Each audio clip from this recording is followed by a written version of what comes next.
সাল্লাল্লাহু বলছেন এই ব্যক্তির কি কোনো ঋণ আছে? একজন সাহাবী বলেন হ্যাঁ ইয়া রাসূলুল্লাহ তো ঋণ আছে। নবীজি বললেন তোমরা ওর জানাজা পড়ো, আমাকে ডেকো না, তোমরা ওর জানাজা পড়ে নাও, আমি জানাজা পড়তে চাচ্ছি না। আমি এখন কেমন করে আপনাকে বুঝাবো ঋণ কত ভয়ঙ্কর জিনিস।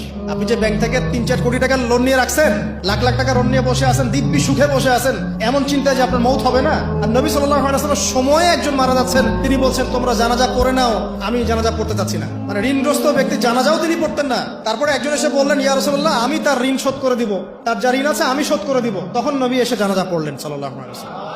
তা আপনার এই কোটি কোটি টাকা ঋণ শোধ করার লোক তো রেডি আছে নাকি? আছে না?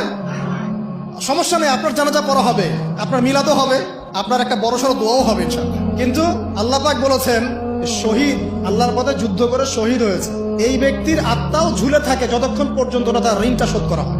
এবার বলেন আমি কি বুঝাবো আপনাকে? আর কিছু বলতে হবে? এখন সেই দোয়া শিখাচ্ছি আপনাদেরকে, যে দোয়া শিখলে আপনারা ঋণ থেকে বাঁচবেন ইনশাআল্লাহ। কত দিবেন?